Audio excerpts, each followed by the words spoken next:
بسم اللہ الرحمن الرحیم۔ بنی اسرائیل کی عورتوں کو یہ اجازت تھی کہ وہ مردوں کے ساتھ مسجد میں جا کر نماز ادا کرتی تھی۔ مردوں اور عورتوں کے درمیان ایک پردہ ہوتا تھا۔ پھر ایک دن ایک لڑکی اپنی ایڑیاں اٹھا کر مردوں میں اپنے یار کو دیکھنے لگی اور پھر اس نے یہ روزانہ کا معمول بنا لیا۔ اس کی دیکھا دیکھی سبھی عورتیں مسجد میں آتی اور پھر ایڑیاں اٹھا کر پردے کے اوپر سے غیر مردوں سے تاک جھانک میں لگ گئی۔ چنانچہ ان کو مسجد میں جانے سے ایسے روکا گیا کہ ان پر حیض مسلط کیا گیا۔ یہ روایت حضرت عبدالرزاق اور مصنف اسحاق میں حضرت عبداللہ بن مسعود رضی اللہ عنہ حضرت اسماء بن ابی بکر سے نقل کی گئی ہے۔ اب کچھ لوگ اس روایت سے یہ سبق لیتے ہیں کہ حیض کی ابتدا ہی بنی اسرائیل سے ہوئی، جو کہ غلط ہے، کیونکہ مفسرین اس روایت کی تفسیر میں لکھتے ہیں کہ یہ حیض عام نہیں تھا، بلکہ بنی اسرائیل کی عورتوں کو مسجد میں گناہ کرنے کی اللہ عز و جل نے ایسی سزا دی کہ 4 مہینے تک مسلسل صبح و شام وہ عورتیں حیض کی کیفیت میں رہیں اور مسجد میں آنا بند کر دیا۔ تو جب اللہ پاک نے ان کی یہ توبہ قبول کی تو ان پر سے یہ عذاب ختم ہوا۔ جب بنی اسرائیل کی عورتوں سے حیض شروع نہیں ہوا تو حیض کی ابتدا کب سے ہوئی؟ کیا یہ لڑکیوں کے لیے سزا ہے؟ کیا یہ سچ ہے کہ حضرت حوا سلام اللہ علیہ کو سب سے پہلے حیض آیا، کیونکہ اللہ پاک کی طرف سے ان کے لیے سزا تھی؟ آج کی ویڈیو انتہائی تحقیق کے بعد بنائی جا رہی ہے، جس میں ہم اپنے ناظرین کو قرآن و حدیث کی مستند روایت سے ان سب سوالات کے جواب دیں گے۔ اصل میں اس موضوع پر بات کرنا اس لیے بھی ضروری ہے کہ آج کل بہت سی غیر مستند روایت پیش کر کے سادہ مسلمانوں کو گمراہ کیا جا رہا ہے۔ ایسی ہی غیر مستند احادیث کی ویڈیوز دیکھ کر ہم اپنی ماں حوا سلام اللہ علیہ پر برائی باندھ دیتے ہیں۔ آپ سے التماس ہے کہ اس ویڈیو کو پورا دیکھیں تاکہ دوبارہ کبھی کوئی آپ کو اس موضوع پر گمراہ نہ کر سکے۔ صحیح احادیث مبارکہ سے یہ ثابت ہے کہ حیض کی ابتدا روز اول سے ہے۔ آئیے اس بارے میں 2 احادیث مبارکہ بیان کرتے ہیں کہ جن سے ثابت ہوگا کہ حیض کی ابتدا پہلے دن سے ہی ہے، تاکہ بنی اسرائیل سے اس کی ابتدا ہوئی۔ حضرت عائشہ رضی اللہ تعالیٰ عنہ حجۃ الوداع میں اللہ کے رسول صلی اللہ علیہ وسلم کے ساتھ حج کے ارادے سے نکلی۔ راستے میں انہیں حیض آ گیا تو وہ اس اندیشے سے رونے لگی کہ اب وہ مناسب حج ادا کرنے سے محروم ہو جائیں گے۔ اب صلی اللہ تعالیٰ علیہ وسلم کو معلوم ہوا تو آپ نے انہیں سمجھاتے ہوئے فرمایا، یہ ایسی چیز ہے جسے اللہ پاک نے اولاد آدم میں عورتوں کے لیے لازم کر دیا ہے۔ اس حالت میں تم بھی وہی کرو جو حاجی کرتا ہے، صرف پاک ہونے تک بیت اللہ کا طواف نہ کرو۔ بالکل اسی طرح ایک حدیث ام سلمہ رضی اللہ عنہا سے بھی مروی ہے۔ حضرت ام سلمہ رضی اللہ بیان کرتی ہیں کہ ایک موقع پر میں رسول اللہ صلی اللہ علیہ وسلم کے پاس تھی، مجھے حیض آنے لگا۔ میں وہاں سے اٹھ گئی۔ اب صلی اللہ علیہ وسلم نے دریافت کیا، میں نے بتایا کہ مجھے حیض آنے لگا ہے۔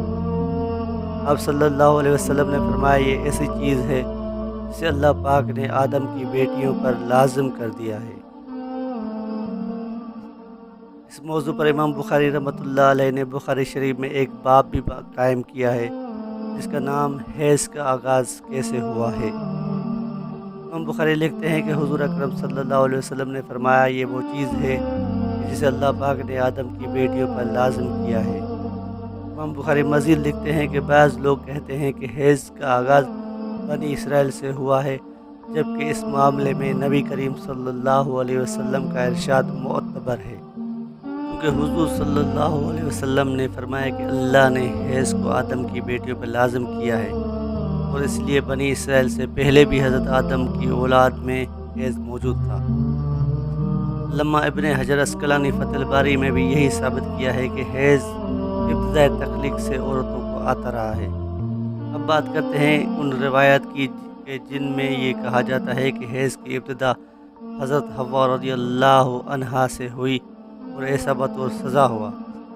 امام طبری رحمۃ اللہ علیہ سورۃ البقرہ کی آیت نمبر 25 کی تفسیر میں حضرت عبد الرحمن بن زید رحمۃ اللہ علیہ کی یہ روایت نقل کرتے ہیں کہ حضرت بیوی حوا کو پہلے حیض نہیں آتا تھا، ان کی تخلیق پاکیزہ ہوئی، یہاں تک کہ انہوں نے اللہ پاک کی نافرمانی کی اور ممنوع پھل کھایا جس سے ان کو جنت سے نکالا گیا، اور پھر ان کو حیض اور حمل کی سزا دی گئی۔ وہ لکھتے ہیں کہ اللہ پاک نے تب فرمایا، میں نے تجھے پاکیزہ بنایا تھا لیکن تو نے میری نافرمانی کی، اس لیے اب میں تجھ سے خون جاری کروں گا۔ امام طبری کے علاوہ باقی تمام مفسرین نے اس روایت کو جھٹلایا ہے اور ان روایت کو غیر مستند اور ناقابل قبول کہا ہے۔ حیض دراصل ایک طبیعتی مظہر ہے جسے ہر ماہ عورت بلوغت سے سنیاس تک دوچار ہوتی ہے اور اس کو صحت کی علامت سمجھا جاتا ہے۔ اسی حیض کے خون سے ہی بچے کی پرورش کی جاتی ہے، یہ اللہ پاک کا نظام ہے۔ غیر حاملہ عورت کو اگر حیض نہ آئے تو اسے بیماری کی علامت سمجھا جاتا ہے، یہ عورت کے لیے کوئی سزا نہیں ہے، اور نہ ہی یہ بات کسی روایت سے ثابت ہے کہ حیض عورت کی سزا ہے، بلکہ یہ ایک ذمہ داری ہے جو اللہ پاک نے انسانیت کی تخلیق کے لیے عورتوں پر ڈالی ہے۔ اس لیے جو عورتیں اس ذمہ داری کو بخوبی نبھاتی ہیں وہ اجر و ثواب کی مستحق ہیں۔ جیسا کہ حضرت عائشہ رضی اللہ عنہ نے ایک دفعہ حضور پاک صلی اللہ علیہ وسلم سے سوال کیا کہ اللہ کے نبی، مجھے تو لگتا ہے کہ عورتیں پیدا ہی مصیبت جھیلنے کے لیے ہیں۔ حضرت عائشہ کا اشارہ حیض اور حمل کی تکالیف کی طرف تھا۔ حضور پاک صلی اللہ علیہ وسلم مسکرائے اور فرمایا، نہیں، بلکہ یہ ایسی چیز ہے جس کے ذریعے بنی آدم کی عورتیں آزمائی گئیں۔